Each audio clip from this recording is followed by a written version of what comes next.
Normal. तो इसका answer simply ये जो आखिरी 4-5 लाइंस हैं यही है इनका। अ पर्सन में से लेकर यहाँ से लेकर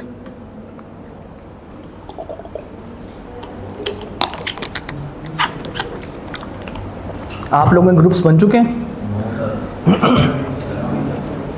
सब बच्चे उसमें ऐड हैं?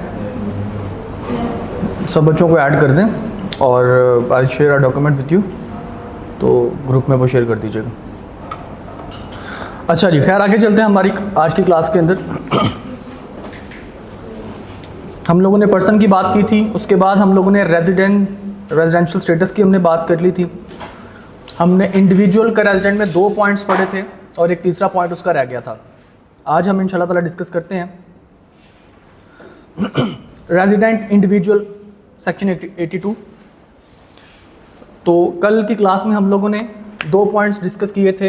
इट वाज 183 और more days physical stay in Pakistan and second was when a person is not resident person of any other country, which means a person is not available for 183 or more days। और तीसरा इसका point है a government official, कोई भी जो सरकारी मुलाजिम है, गवर्नमेंट एम्प्लॉई, वेदर ही और she is available in Pakistan और नॉट, वो पाकिस्तान में अवेलेबल है या नहीं है। अगर वो गवर्नमेंट एम्प्लॉई है तो वो पाकिस्तान के लिए क्या होगा, एक रेजिडेंट इंडिविजुअल कहलाएगा। इसकी ज़िंदा एग्जांपल आपको मिलती है आपके एम्बेसडर्स। एम्बेसडर्स कौन होते हैं? जो पाकिस्तान से बाहर किसी दूसरे मुल्क में जाके पाकिस्तान को रिप्रेजेंट कर रहे होते हैं, और वो तकरीबन अपनी जो जितनी भी उनकी ड्यूटी होती है वो पाकिस्तान से बाहर ही रहते हैं, पाकिस्तान के खर्चे पे।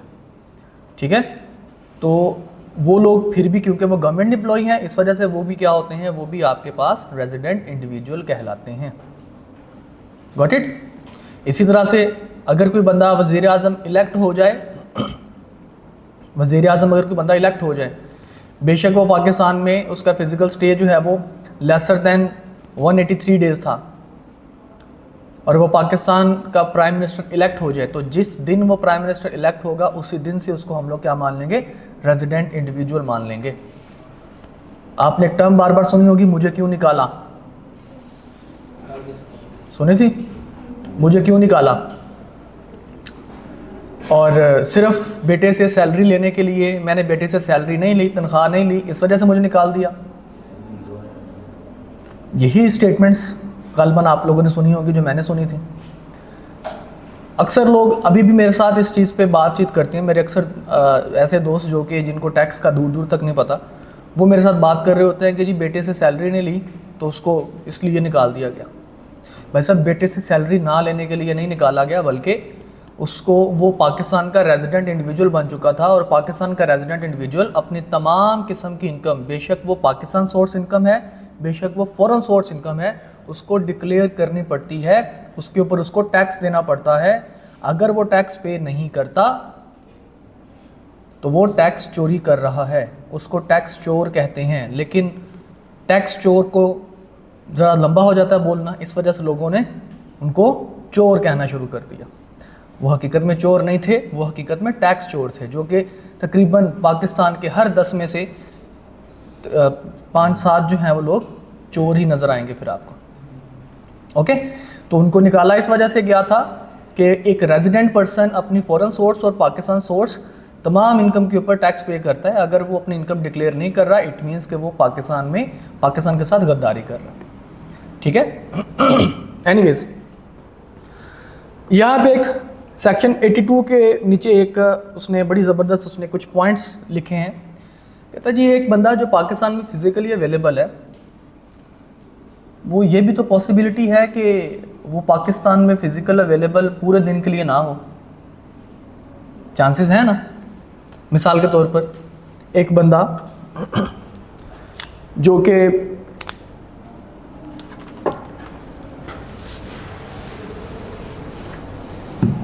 पाकिस्तान में 1 जनवरी 2024 को उसका जहाज़ लैंड किया ऑन 12:01 पे पाकिस्तान में वो पहुंच गया।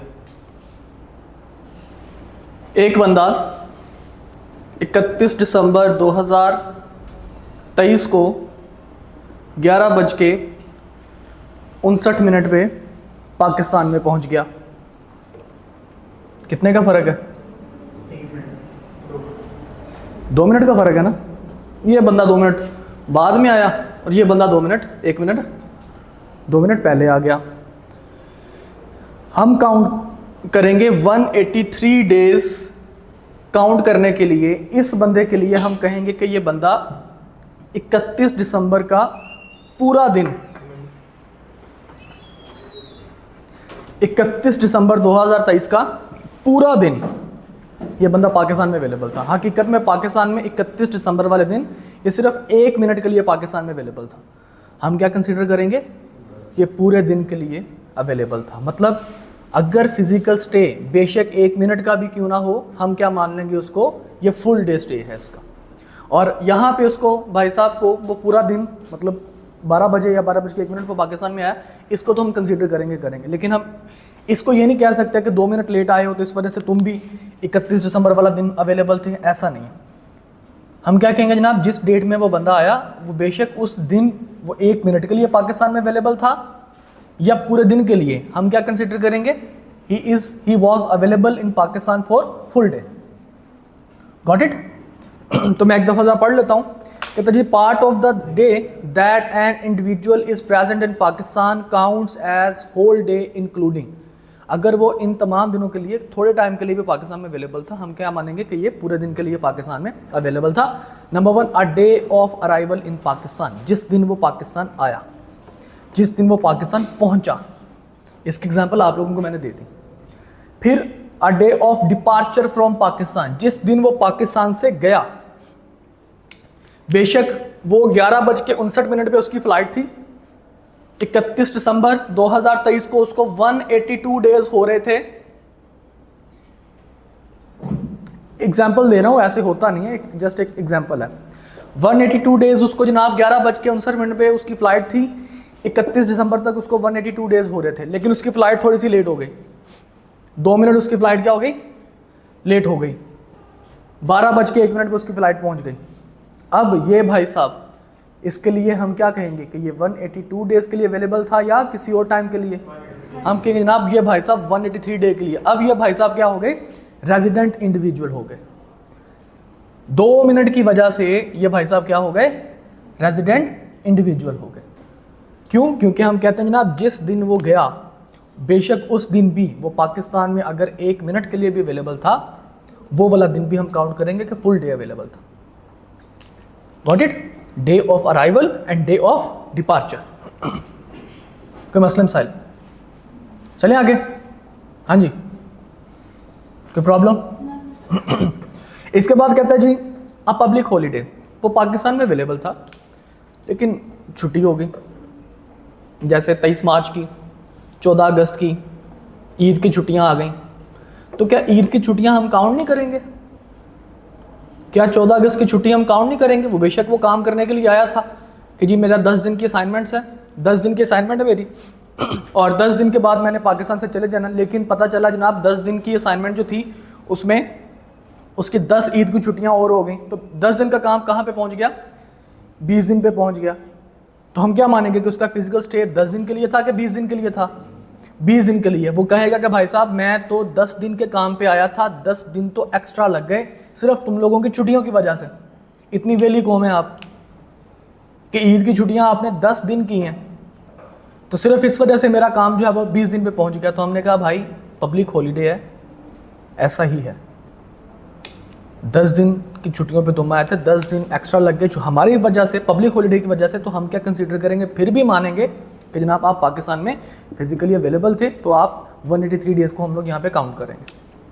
उसके बाद कहता है जनाब अ डे ऑफ लीव, वो जॉब पे या कोई काम करने के लिए आया लेकिन बीमार हो गया आगे, उसने छुट्टी कर ली, या कोई भी ऐसा काम हो गया कि उसने छुट्टी कर ली और उसका काम डिले हो गया।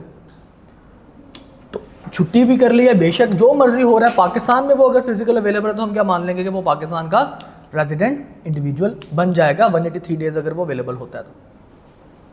इसके बाद कहता है जनाब अगर पाकिस्तान में कुछ स्ट्राइक या लॉकआउट, जैसे लॉकडाउन 2020 में पाकिस्तान में लॉकडाउन हो गया था, जो लोग पाकिस्तान में थे वो पाकिस्तान में फंस कर रह गए थे पूरे 3-4 महीने के लिए। अब वो पाकिस्तान में अपनी मर्जी से नहीं रह रहे थे, वो पाकिस्तान में फंस गए थे लॉकडाउन की वजह से।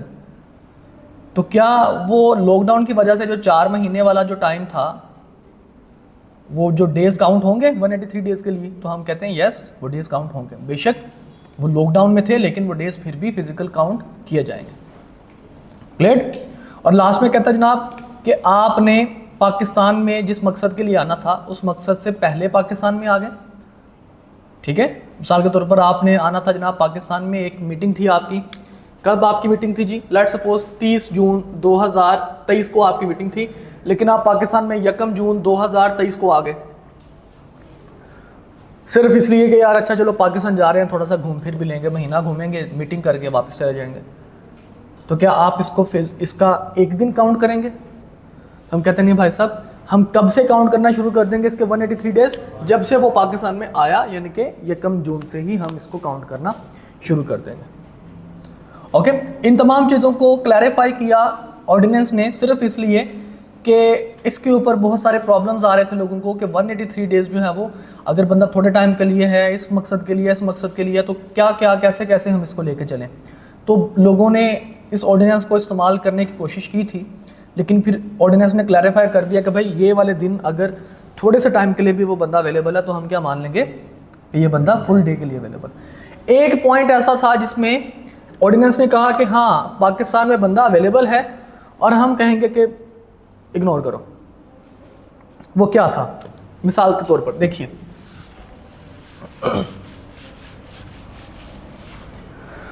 एक बंदा जो कि पाकिस्तान में 182 डेज के लिए अवेलेबल था,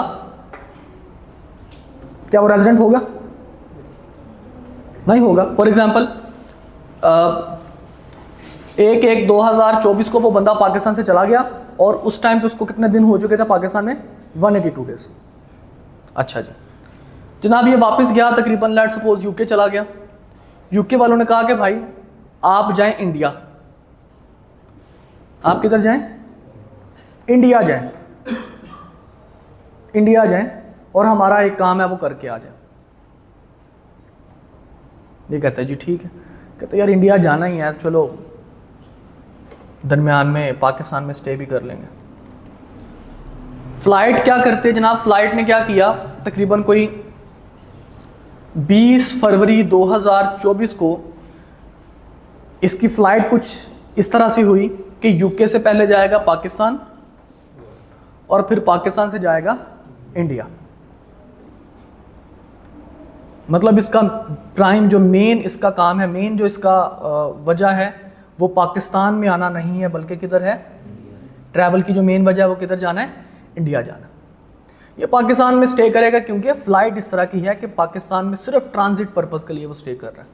ट्रांजिट पर्पज़ का मतलब है कि एक मुल्क से दूसरे मुल्क में जाना है, तो दरमियान में आपको पता है कि फ़्लाइट्स जो हैं वो डायरेक्टली किसी मुल्क में नहीं जाती, वो थोड़ा सा ज़रा किसी दूसरे मुल्क में स्टे करके जाती हैं। तो जनाब इन्होंने कहा जी पाकिस्तान में आपका स्टे होगा। अब भाई साहब 20 फरवरी 2024 को पाकिस्तान में वो आए, इनको 182 डेज हो चुके थे, अब ये पाकिस्तान में फिजिकल अवेलेबल है। क्या 183 डेज काउंट करेंगे हम लोग? तो हमारा ऑर्डिनेंस हमें कहता है कि भाई अगर तो बंदा सिर्फ और सिर्फ ट्रांजिट पर्पज़ के लिए पाकिस्तान में अवेलेबल है। ट्रांजिट पर्पज़ का क्या मतलब है कि उसका मकसद पाकिस्तान में आना नहीं है, उसका मकसद किसी दूसरे मुल्क में जाना है, वो पाकिस्तान में सिर्फ अपनी ट्रांसपोर्टेशन की वजह से रुका हुआ है, तो हम कहते हैं कि जनाब उस दिन को हम लोग काउंट नहीं करेंगे। सिर्फ एक ऐसा दिन है कि वो बंदा पाकिस्तान में फिजिकल अवेलेबल भी है और हम उसको इग्नोर कर देंगे, हम उसको काउंट नहीं करेंगे। और वो कौन सा दिन है? Solely for the reason of transit. देखिए क्या कह रहा है, a day spent or part of day where an individual is in Pakistan solely by the reason of being in transit between two different places of Pakistan does not count as a day present in Pakistan. Got it? Transit पुत्र 3-4 दिन का नहीं होता, कुछ घंटों का आता transit.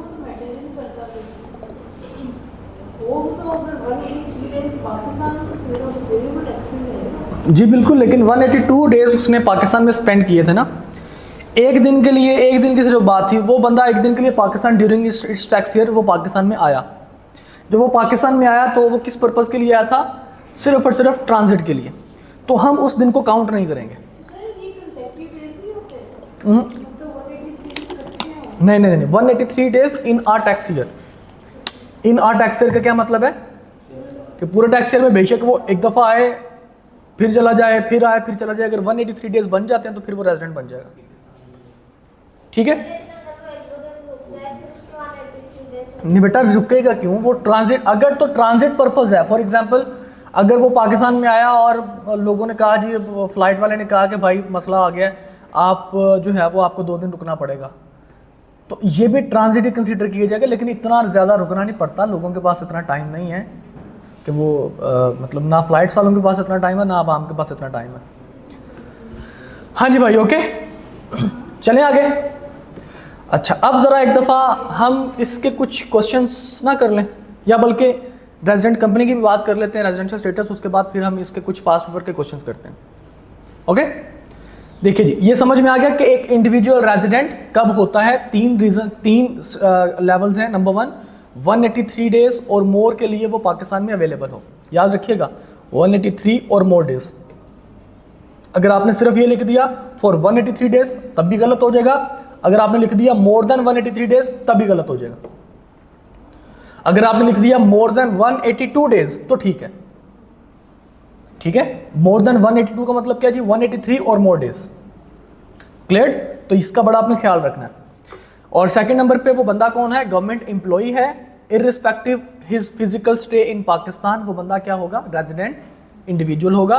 और नंबर 3, अगर वो किसी दूसरे मुल्क में 182 डेज से ज़्यादा के लिए अवेलेबल नहीं है, मतलब कि वो किसी दूसरे मुल्क का रेजिडेंट इंडिविजुअल नहीं है, बीइंग पाकिस्तानी सिटीजन, वो पाकिस्तान का रेजिडेंट इंडिविजुअल कंसीडर किया जाएगा। सर, अगर किसी कंट्री का प्राइम मिनिस्टर आता है किसी कंट्री में और उसके 183 डेज पूरे हो जाते हैं, सरकार अभी आपको रिक्वेस्ट की कि अगर government employee irrespective of his physical stay, वो जिस गवर्नमेंट का एम्प्लॉई है उस गवर्नमेंट में वो रेजिडेंट इंडिविजुअल कंसीडर किया जाएगा।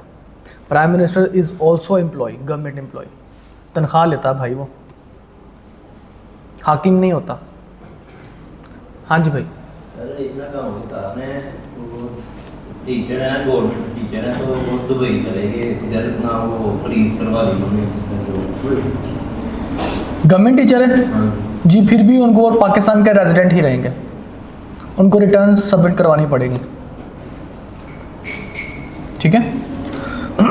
अच्छा जी, हम बात करते हैं जी कंपनी एक रेजिडेंट। हमने कहा था ना कि 4 किस्म के पर्सन हैं, इंडिविजुअल, एओपी, कंपनी और फेडरल गवर्नमेंट। और मैंने कहा था फेडरल गवर्नमेंट तो होती ही रेजिडेंट है। इंडिविजुअल का स्टेटस हमने डिस्कस कर लिया, कंपनी का स्टेटस ज़रा हम लोग देख लेते हैं। कहते हैं जी कंपनी रेजिडेंट कब होगी? उसमें 3 चीज़ें उसने बता दी। उसने कहा जी सबसे पहली बात कि कंपनी जो है, जो कंपनी पाकिस्तान में बनी है, जो कंपनी पाकिस्तान के कानून के तहत बनी है, a company it is incorporated और फॉर्म्ड बाय और under any law in force in Pakistan. जो कंपनी पाकिस्तान के कानून के मुताबिक रजिस्टर्ड हुई है वो कंपनी क्या होगी? वो कंपनी क्या होगी? रेजिडेंट कंपनी होगी। अब वो कंपनी पाकिस्तान, फॉर एग्जांपल मैं एक बात करता हूँ, सर्विस कंपनी का आपने नाम सुना होगा, सर्विस चूज़ का। सर्विस चूज़ जो है वो पाकिस्तान की कंपनी है। अब पाकिस्तान में वो रजिस्टर्ड हुई है और पाकिस्तान में रजिस्टर्ड होने के बाद वो लेट सपोज दुबई में उसका बिजनेस फैल जाता है, मिडल ईस्ट में जनाब उसका बिजनेस फैला हुआ है, तो क्या service company foreign company declare हो जाएगी या रेजिडेंट नहीं कंसीडर की जाएगी? हम कहते हैं जनाब वो कंपनी रेजिडेंट कंसीडर की जाएगी, क्योंकि वो कंपनी क्या हुई है? पाकिस्तान में इनकॉर्पोरेट हुई है। ठीक है, पहली बात क्या है जनाब कि कंपनी क्या हो? पाकिस्तान में बनी हो, पाकिस्तान के किसी कानून के तहत रजिस्टर्ड हुई हो, हम उसको क्या मान लेंगे कि वो एक रेजिडेंट कंपनी है।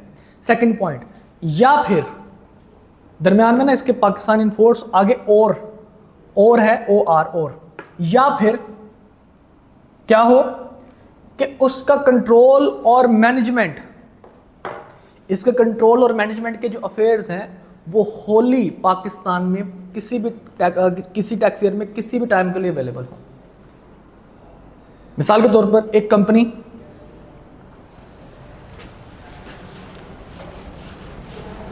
ए लिमिटेड के नाम से जनाब एक कंपनी है,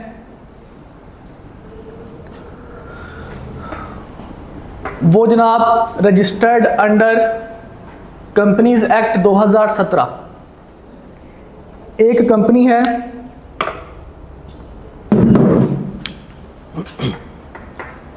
बी लिमिटेड के नाम से,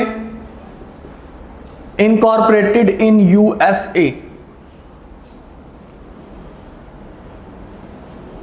पाकिस्तान में एक कंपनी बनी है और एक कंपनी यूएसए में बनी है। टैक्स ईयर 2022 में ये बनी थी, टैक्स ईयर 2020 में ये भी बनी थी, टैक्स ईयर 2020 में, मतलब सेम टैक्स ईयर में बनी थी। टैक्स ईयर 2022 में इस कंपनी के कुछ मैनेजमेंट अफेयर्स पूरे साल के लिए, या लेट्स सपोज टैक्स ईयर 2022 की हम बात करते हैं तो तकरीबन कोई 1/6/2022 को क्या हुआ, इस कंपनी के 10% अफेयर्स, 10% कंट्रोल्स यूएसए में चले गए। 10% कंट्रोल्स यूएसए में चले गए। 1/6/2022 को इस कंपनी के 10% कंट्रोल्स या 100% कह लो,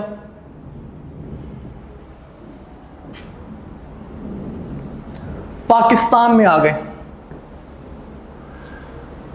टैक्स ईयर 2023 में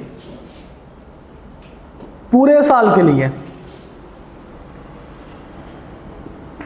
इसके 10% 100% कंट्रोल्स जो थे वो यूएसए में ही थे, और टैक्स ईयर 2023 में इसके 100% कंट्रोल्स पाकिस्तान में थे। अब हमने ज़रा इनका रेजिडेंशियल स्टेटस देखना है, इसका कंपनी बीइंग कंपनी इनका रेजिडेंशियल स्टेटस क्या होगा। कहता जनाब अगर कोई कंपनी पाकिस्तान के कानून के तहत रजिस्टर्ड हुई है तो वो पाकिस्तान के लिए क्या होगी, रेजिडेंट कंपनी होगी। तो टैक्स ईयर 2022 में दोनों में से रेजिडेंट कंपनी कौन सी थी, सिर्फ ए रेजिडेंट कंपनी थी टैक्स ईयर 2022 में।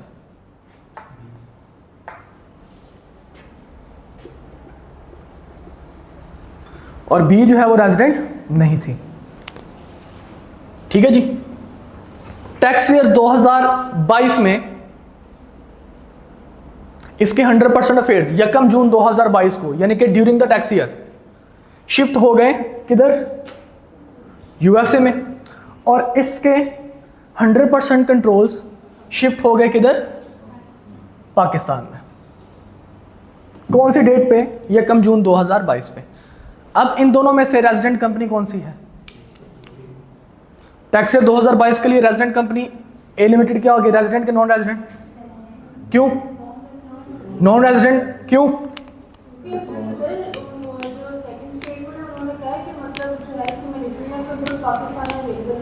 मैंने और का लफ्ज यहाँ पे मैंने कहा था कि इसका मतलब ये 3 पॉइंट्स हैं, दरमियान में और आता है, यानी कि इट इज इनकॉर्पोरेटेड और फॉर्म्ड और under any law in force in Pakistan. और ये पहला पॉइंट था। फिर दूसरा पॉइंट क्या है, the control and management of it's affairs is situated wholly in Pakistan at any time in a tax year. और फिर तीसरा पॉइंट, और it is a provincial government और लोकल गवर्नमेंट इन अ पाकिस्तान। तो इसका मतलब क्या हुआ कि ये पाकिस्तान में रजिस्टर्ड कंपनी थी, इसके 100% कंट्रोल बाहर चले गए, स्टिल ये पाकिस्तान की ही रजिस्टर्ड कंपनी है, दैट्स वाई ये क्या होगी, रेजिडेंट कंपनी ही होगी। पहला पॉइंट फुलफिल कर रहा है, इसको तीनों में से कोई भी पॉइंट फुलफिल करना चाहिए। पहला पॉइंट फुलफिल कर रहा है, हमने कहा जी यस फुलफिल कर रहा है, दैट्स फाइन, समझा की बात की। दूसरा पॉइंट, अब इसमें क्या कह रहा है जनाब आपके पास, इधर आ जाइए, 1 जून 2022 को इसके 100% कंट्रोल, टैक्स ईयर 2022 के लिए इसके 100% कंट्रोल पाकिस्तान में अवेलेबल थे। बेशक 1 महीने के लिए अवेलेबल थे, लेकिन पाकिस्तान में अवेलेबल थे। तो क्या ये रेजिडेंट होगी कि नॉन रेजिडेंट, क्या होगी ये, नॉन रेजिडेंट, क्यों,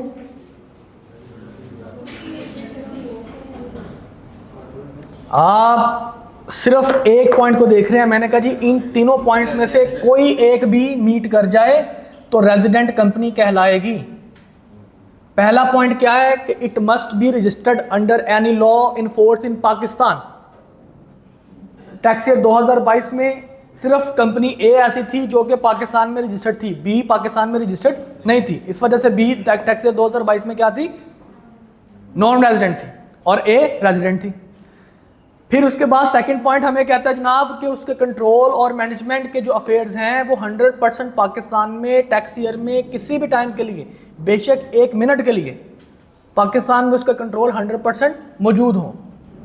हमने कहा जनाब टैक्स ईयर 2022 में 1 जून 2022 को 100% कंट्रोल इसके पाकिस्तान से यूएस में शिफ्ट हो चुके थे, लेकिन क्योंकि ये पाकिस्तान की रेजिडेंट थी, क्योंकि पाकिस्तान की इनकॉर्पोरेटेड थी, इस वजह से ये रजिस्टर्ड होगी। और उसके अलावा भी सेकंड पॉइंट क्या था कि जनाब किसी भी टाइम के लिए, तो पूरे तकरीबन 11 महीने, टैक्स ईयर 2022 के 11 महीने तो उसके कंट्रोल पाकिस्तान में मौजूद थे। ऐसे ही है ना, सिर्फ 1 महीने के लिए 100% पाकिस्तान से बाहर गए। तो दोनों के दोनों सिचुएशंस यहाँ पे मीट करी हैं, फिर भी हम इसको क्या कह देंगे, रेजिडेंट। लेकिन यहाँ पे अगर हम आपके बात करते हैं कि कंपनी पाकिस्तान में इनकॉर्पोरेटेड नहीं थी, हमने कहा जी ओके, पहला पॉइंट इग्नोर कर दिया। दूसरा पॉइंट कि क्या टैक्स ईयर 2022 में इसके कंट्रोल्स किसी भी टाइम के लिए, बेशक 1 मिनट के लिए, पाकिस्तान में 100% अवेलेबल थे। हमने कहा यस, तो ये वाला पॉइंट मीट कर गया। हम क्या कहेंगे, टैक्स ईयर 2022 के लिए कंपनी बी हमारे पास क्या बन जाएगी, रेजिडेंट कंपनी बन जाएगी। कंपनी बी हमारे लिए क्या बन जाएगी, रेजिडेंट कंपनी बन जाएगी। गॉट इट जी, 100% फुल्ली होली। देखिए क्या लिखा हुआ है, the control and management of its affair is situated wholly in Pakistan. मतलब सारे के सारे 100% कंट्रोल पाकिस्तान में होने चाहिए। हाँ जी, फॉर एग्जाम्पल यहाँ पे अगर हम लोगों ने यहाँ पे 100% लिखा हुआ है ना, हम यहाँ पे लिख देते हैं लेट्स सपोज 90%,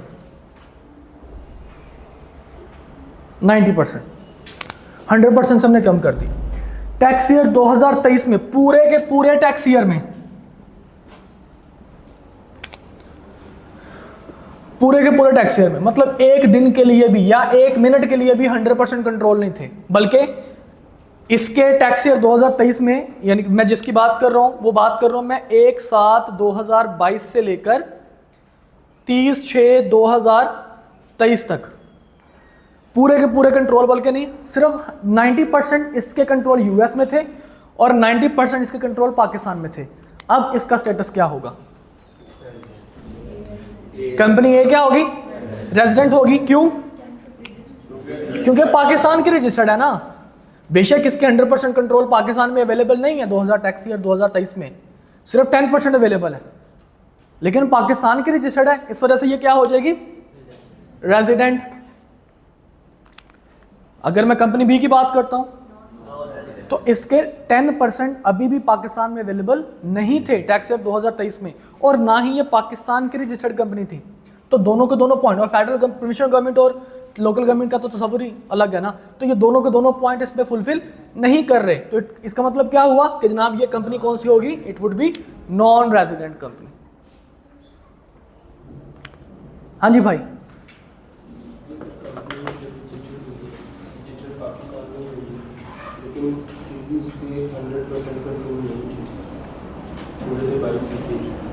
फिर भी क्योंकि हमने कहा ये 3 पॉइंट्स क्लियर होने चाहिए।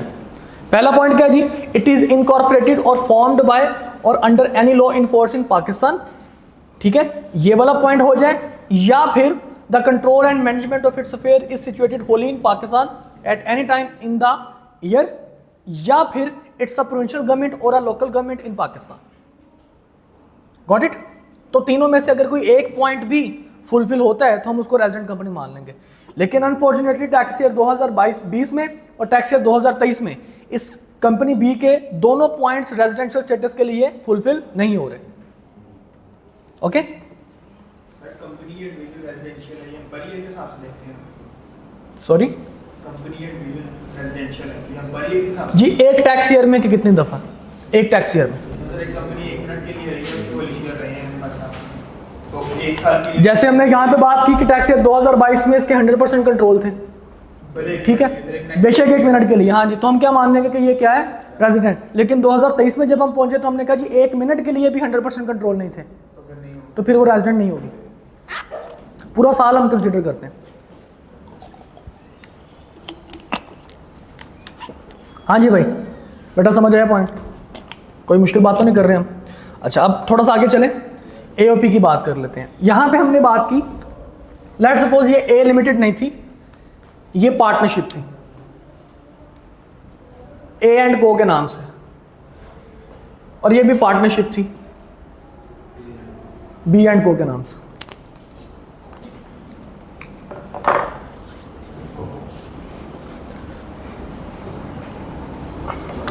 ओके, और पार्टनरशिप के लिए लाजमी नहीं कि वो रजिस्टर्ड हो, तो हम रजिस्ट्रेशन का कॉन्सेप्ट ही खत्म कर देते हैं।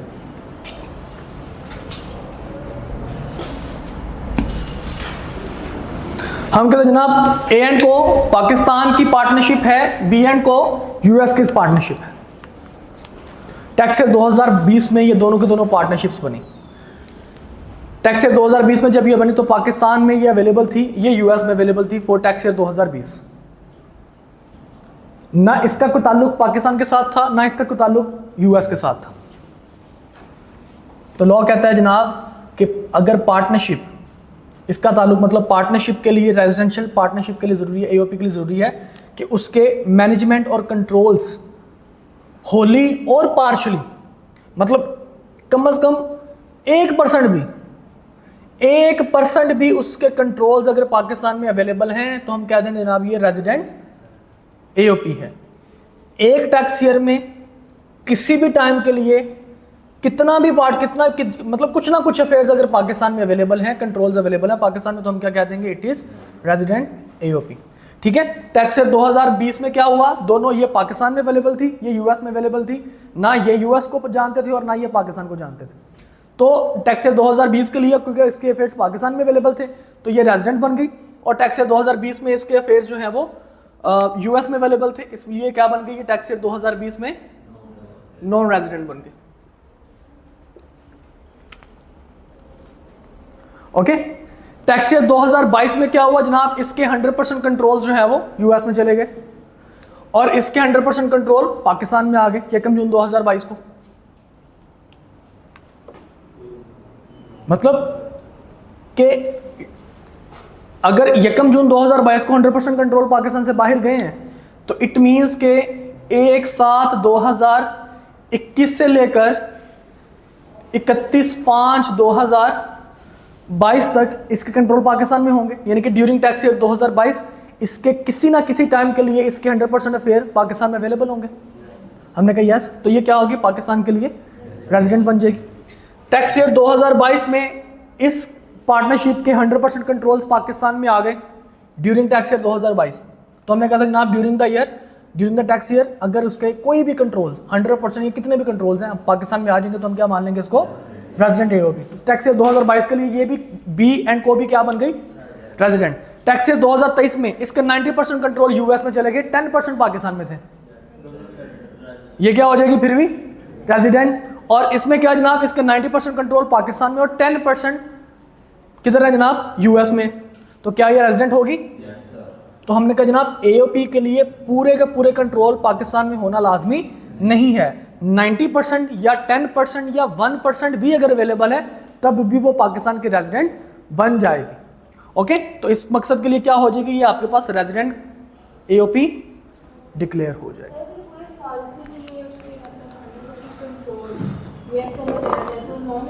जी नॉन रेजिडेंट हो जाएगी, मतलब ड्यूरिंग द ईयर होली या पार्शली उसके कंट्रोल अगर पाकिस्तान में during the year for any time, बेशक वो 1 मिनट के लिए भी during the tax year 1 minute के लिए भी उसका 1% भी अगर कंट्रोल पाकिस्तान में है तो वो रेजिडेंट एओपी कंसिडर की जाएगी। ओके, लेकिन कंपनी के लिए क्या रूल है कि ड्यूरिंग द ईयर 1 मिनट के लिए भी उसके 100% कंट्रोल अगर पाकिस्तान में है तब जाके वो रेजिडेंट कंपनी मानी जाएगी। गॉट इट, समझ आ गई बात की? हाँ जी मोनस, क्या परेशानी है बताओ? पार्टनरशिप बेटा रजिस्टर्ड करवाते हैं लेकिन लाजमी नहीं कि पार्टनरशिप, जैसे कंपनी है, कंपनी जब तक कंपनीज एक्ट के तहत रजिस्टर्ड नहीं होगी तो आप उसको कंपनी नहीं मानते। लेकिन पार्टनरशिप अगर आप नहीं रजिस्टर्ड करवाते तो फिर भी आपकी पार्टनरशिप मान ली जाएगी। लेकिन ऐसा नहीं कि होती नहीं है, रजिस्टर्ड होती है, ठीक है, लेकिन हम इसको रजिस्टर्ड अगर कराना ना करवाना चाहें तो जरूरत नहीं है, ना करवाएं आप। ओके, हाँ जी बेटा, all clear? Any other question? पक्की बात है? अच्छा जी, सर अगर 1 मिनट के लिए उसको सारे कंट्रोल देते बाहर से पूरे टैक्स ईयर के लिए वो उधर से नहीं नहीं नहीं नहीं, देखो बेटा बात को समझो। हमने कहा ड्यूरिंग द टैक्स ईयर, किसी भी टाइम के लिए, 1 मिनट, सारा साल, 6 महीने, 2 महीने, ड्यूरिंग द टैक्स ईयर, अगर उसके कंपनी की बात कर रहे हो ना आप, अगर पार्टनरशिप की बात कर रहे हो, ड्यूरिंग द टैक्स ईयर, सुन लो बेटा, during the tax year for any time, अगर उसके 100% या कोई भी परसेंटेज, होली और पार्शली, अगर उसके कंट्रोल्स पाकिस्तान में अवेलेबल थे किसी भी टाइम के लिए ड्यूरिंग द टैक्स ईयर, उसके कंट्रोल कितने भी परसेंट पाकिस्तान में अगर अवेलेबल थे तो वो रेजिडेंट पार्टनरशिप होगी। अगर पूरे साल में उसके 100% कंट्रोल पाकिस्तान से बाहर ही थे, पूरे साल में 1 सेकंड के लिए भी उसके कंट्रोल पाकिस्तान में 1% भी नहीं था, 100% कंट्रोल पाकिस्तान से बाहर थे पूरे साल में, तो हम उसको क्या मानेंगे? Non resident AOP. कंफ्यूज हो गए हो? सर अगर आज वो रेजिडेंट है, ठीक है, कल के लिए उसके देखो टैक्स ईयर 2020 में वो रेजिडेंट है क्योंकि उसके कुछ ना कुछ परसेंट, लेट सपोज हम कहते हैं जी एओपी के 2% जो है वो पाकिस्तान में थे, 30/6/2020 को वो पाकिस्तान से शिफ्ट होकर दुबई चले गए। अब टैक्स ईयर 2021 का पूरा साल, सर 30 को ना करें आपने 29 को हो गए 29 को कर लो। तो फिर आप मुझे 7 कर गए। अब 29 का मतलब है कि इससे पहले तो पाकिस्तान में अवेलेबल थे ना। हमने कहा है कि ड्यूरिंग द टैक्स ईयर, किसी भी टाइम के लिए, ड्यूरिंग द टैक्स ईयर किसी भी टाइम के लिए, अब एक पूरे साल में 1 दिन के लिए भी, पूरे साल में 1 घंटे के लिए भी, 1 मिनट के लिए भी, अगर उसके कंट्रोल्स पाकिस्तान में 1% हो या 100%, कुछ ना कुछ अगर उसका कंट्रोल पाकिस्तान में है तो वो पाकिस्तान के रेजिडेंट है। और अगर बिल्कुल नहीं है, मिसाल के तौर पर ड्यूरिंग द ईयर उसने अपने 100% कंट्रोल पाकिस्तान से बाहर ले गई, during the year 100% control Pakistan से बाहर ले गई, इसका मतलब ड्यूरिंग द ईयर अगर वो पाकिस्तान से बाहर लेके गई है अपने कंट्रोल एओपी, तो उसमें यानी कि जाने से पहले उसी साल में वो पाकिस्तान में तो अवेलेबल होगी ना। मतलब आप ये अगर ये कहते हैं कि जी वो 29 जून 2020 को पाकिस्तान में उसके कंट्रोल चले गए, तो 1 जुलाई 2019 से लेकर 29 जून 2020 तक तो वो पाकिस्तान में थी। तो हमने क्या कहा, अगर वो पाकिस्तान में 1 मिनट के लिए भी अवेलेबल थी, हम उसको क्या मान लेंगे? रेजिडेंट कंपनी एओपी मान लेंगे। Got it? हाँ जी बेटा, any other question? Bonus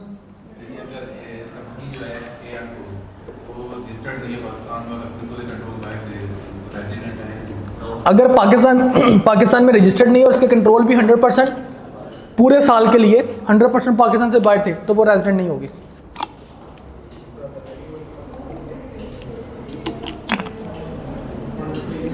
company के लिए क्या है, या तो वो पाकिस्तान की रजिस्टर्ड कंपनी हो या फिर उसके सारे के सारे कंट्रोल पाकिस्तान में किसी भी टैक्स ईयर में किसी भी टाइम के लिए 100% अवेलेबल हो।